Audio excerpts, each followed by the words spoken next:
Why did Top Gear end? That's my main question. But I think we all know the answer to that, right? Because the Top Gear lads left. Well, the show hasn't actually ended, it's just sort of shit now.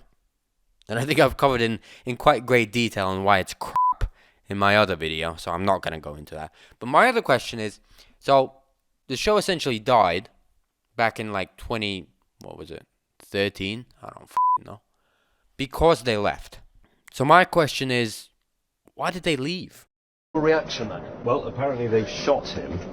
I don't really want to say anything more than that at the moment. I've only known for the past few minutes, and if you'll excuse me, I very desperately have to write the eBay listing for my Ferrari. Yeah, there was sort of a scandal that happened.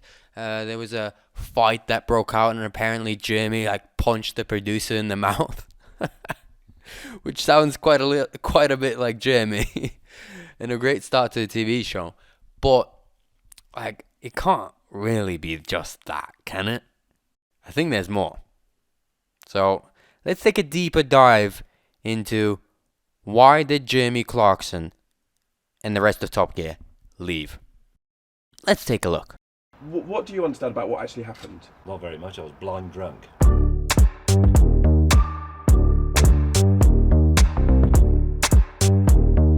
So one of the main reasons, I think, and the reason that everyone knows, because it's such a hit story, is apparently Jeremy Clarkson punched the producer in the mouth. And it essentially went downhill from there. Apparently, so this is the backstory, and I usually don't do any research, but this is such a fun topic that I actually fucking pulled this up. Yeah, so Jeremy Clarkson, the former host of the popular TV show Top Gear, left the program in March 2015 under controversial circumstances, right?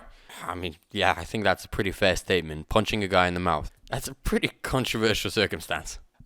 He was suspended having an altercation, a physical altercation with one of the staff, some producer, I have no idea. I'm hearing his name for the first time. And the incident occurred because Clarkson got frustrated with the catering services. Apparently the food was prepared quite in advance, and thus when the Top Gear boys arrived, it had gone cold. And so Jeremy lost his temper a bit about the food and punched a guy in the mouth. I mean, you can't write this. Even knowing how scripted Top Gear always was, they couldn't even wrote this better. I wish there was somebody recording this shit, because that would have been such a hit video. Fucking Jeremy punching a guy in the mouth for not bringing the right fucking food. The food was probably nice as well. It was just a bit cold. But you know, I totally understand. That would have been my first reaction as well. Whenever someone brings me shit food, the first thing I do is just start swinging. Go for the takedown, get them in the chokehold, break their arm. If the mozzarella sticks aren't melted, someone's losing a few teeth. This is the popular bit, you know, this is the bit that everyone knows about. And that definitely played a part. But this is probably what sort of broke the camel's back. That was the final straw of it all. But there's certainly some other underlying reasons that are at the foundation of all this. So let's go deeper. Okay, look at the camera, and with a straight face, tell me that you're not enjoying this video. Exactly. You can't lie to me. So just scroll down and like the damn video. And subscribe while you're there. I know you want to. Alright, back to the story. The second reason that I think all of this had resulted in the culmination of Clarkson leaving or Clarkson being fired, I think this is a matter of perspective at this point. There have been other incidents between Clarkson and the BBC, or whoever was in charge of the producing of the show.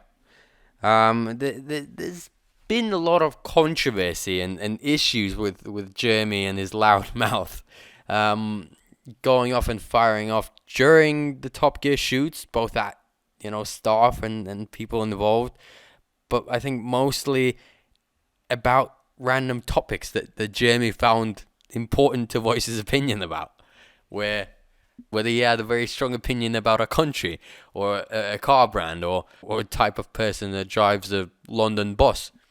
I mean, there's been a lot of things said from Jeremy's side that I think the Top Gear producers have not appreciated at times.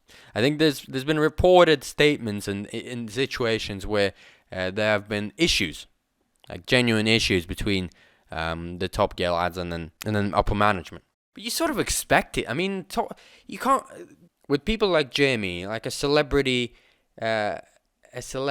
talk show host, car show host, whatever. He will always have a very strong opinion about things because that's what makes him a good host. And that will also lead you to issues like people getting pissed off about some statement that Jeremy made, stating his opinion. While it's his opinion, it is probably offensive to most people. I'm not saying it's right or wrong. I'm just saying it was fucking funny to most people. Probably to the people that the joke wasn't directed to, but that's why you gotta pick an audience. You gotta aim for the minorities, so the majority of the people actually laugh. I'm kidding. Have you noticed? I'm actually quite considerate. In general, I don't risk it too much with my humor.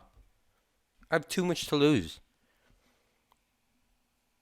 Actually, I have nothing to lose. Actually, I don't know why I'm censoring myself.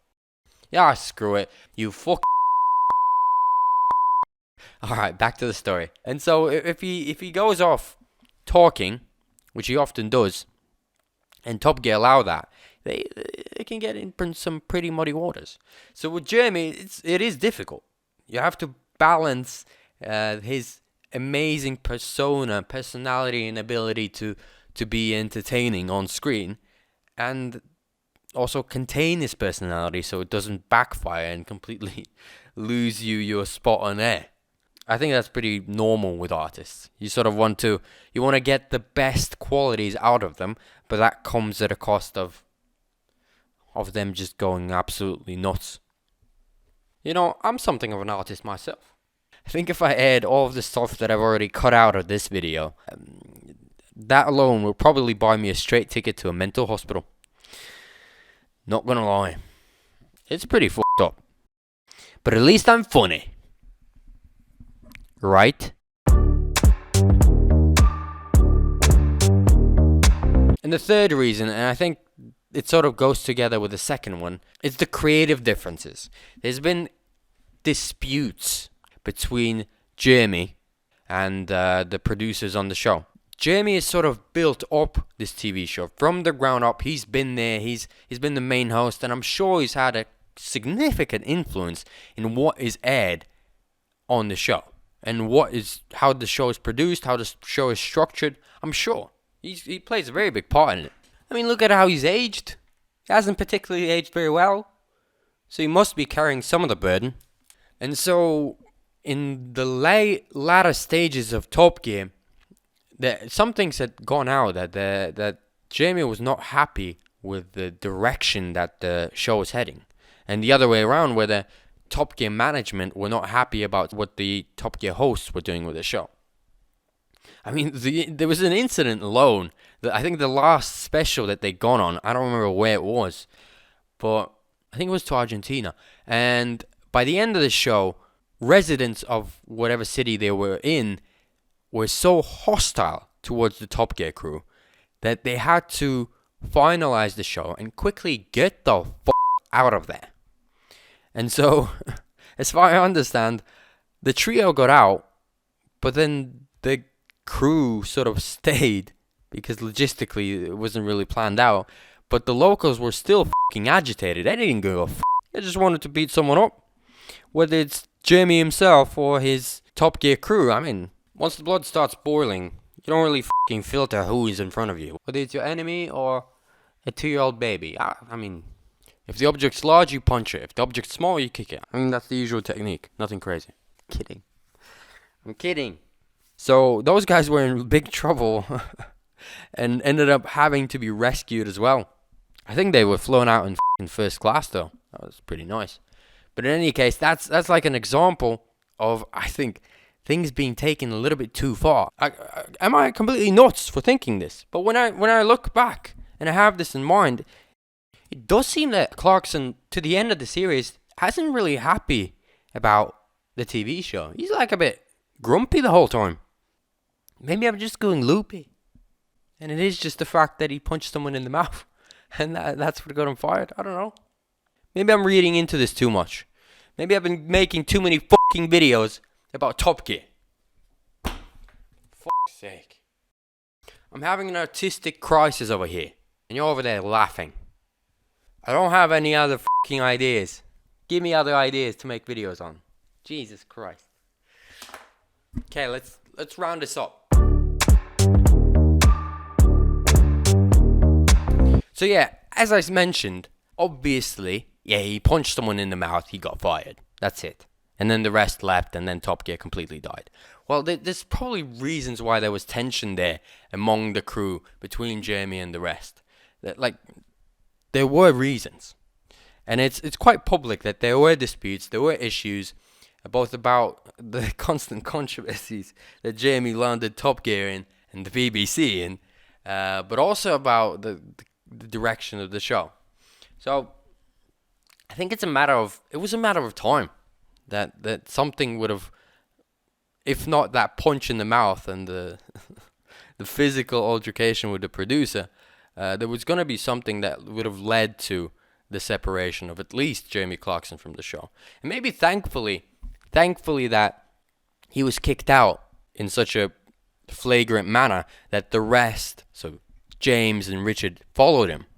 If not, maybe if it was done in a much different way, in more of a smooth transition, maybe James or Richard or both would have stayed.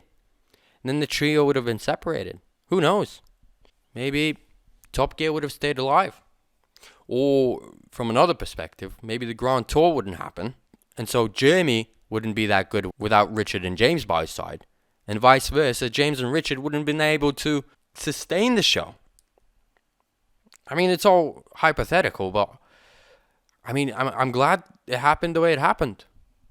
I'm pretty sure that producer, having been punched in the mouth, wasn't too happy about it. But I think they made up very soon after. But the underlying reasons, I think they were there. Pushed Jeremy over the edge. Resulted in that altercation and eventually the death of the show.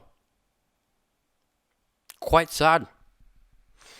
Good thing is they did do quite a few more seasons with Grand Tour. Now they're doing these specials, only these specials, which I think is also the right step. Because those were always the best. Even in the Top Gear days, I always preferred watching the specials. They were so much fun. When they were traveling and going in these road trips, that's when Top Gear shined. So I'm glad it happened the way it happened. I don't regret anything. Then again, I wasn't the guy getting punched. So, as usual when it comes to Top Gear, fucking love those guys. Wish them all the best. But I gotta stop making videos about Top Gear, for f***'s sake. It's the only bloody thing you guys watch. Tell me what else. Tell me what else you're interested in. You want me to fucking make videos about, I don't know, Conor McGregor? Or, I don't know, what else? Fifth Gear? Do you want to watch videos about Fifth Gear? God, I don't think anyone wants to watch Fifth Gear. Let me know. I'm dry as a kite here. I need ideas. Alright? Cheers. I don't think that's how the expression goes.